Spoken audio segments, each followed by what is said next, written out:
एक समय की बात है, अफ्रीकी सवाना के मध्य में एक विशाल और रहस्यमय जंगल मौजूद था जिसे एन्चांटेड ओएसिस के नाम से जाना जाता था। यह जादुई क्षेत्र असंख्य प्राणियों का घर था, जिनमें से प्रत्येक की अपनी अनूठी कहानी थी। उनमें शाही शेर, बुद्धिमान हाथी और मायावी तेंदुए थे। मंत्रमुग्ध नखलिस्तान के हृदय की गहराई में प्राचीन पेड़ों की विशाल छतरियों के नीचे तेंदुए का खजाना छिपा हुआ है। किंवदंतियां एक शानदार खजाने के बारे में फुसफुसाती हैं, जिसकी रक्षा मायावी तेंदुए के मुखिया काली द्वारा की जाती है, जिसके कोट पर रात के आकाश की आकृतियां अंकित हैं। काली ने अपनी चिकनी और सुंदर चाल के साथ बुद्धि और चालाकी से तेंदुए के कबीले पर शासन किया। उसकी मांद जंगल के सुदूर कोनों से कीमती रत्नों, चमचमाते पत्थरों और कलाकृतियों को इकट्ठा करने में बिताए गए वर्षों की लूट से सजी हुई थी। कहा जाता है कि तेंदुए का खजाना शक्ति और विनम्रता के बीच नाजुक संतुलन का प्रतीक है। यह रहस्य केवल भाग्य द्वारा चुने गए लोगों को ही पता होता है। एक दिन तेंदुए के खजाने की खबर बुद्धिमान और सौम्य हाथी प्रमुख रफीकी तक पहुंची, जिन्होंने जंगल की लय का अध्ययन करने में दशकों बिताए थे। इस रहस्यमय खजाने की कहानियों से प्रभावित होकर रफीकी ने इसके रहस्यों को जानने की कोशिश की। हवा की फुसफुसाहट और सबसे पुराने पेड़ों की छाल में उकेरी गई प्राचीन कहानियों से प्रेरित होकर रफीकी मंत्रमुग्ध नखलिस्तान के दिल की यात्रा पर निकल पड़ा। उनका विशाल रूप घनी पत्तियों के बीच बड़ी खूबसूरती से घूम रहा था, जिससे उनके मन में ज्ञान की छाप छूट गई। जैसे ही रफीकी जंगल में गहराई तक गया, उसे चुनौतियों और परीक्षणों का सामना करना पड़ा, जिन्होंने न केवल उसकी ताकत बल्कि उसकी बुद्धि का भी परीक्षण किया। ऐसा लग रहा था कि जंगल एक जीवित पहेली है और हर कदम उसे मायावी तेंदुए के खजाने के करीब लाता था। इस बीच तेंदुए के मुखिया काली को रफीकी की खोज का पता चल गया।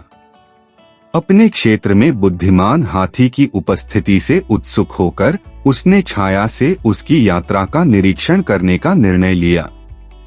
उसने पीढ़ियों से खजाने की रक्षा की थी और किसी बाहरी व्यक्ति द्वारा इसके रहस्यों की खोज करने के विचार ने उसे चिंतित और चिंतित दोनों कर दिया था।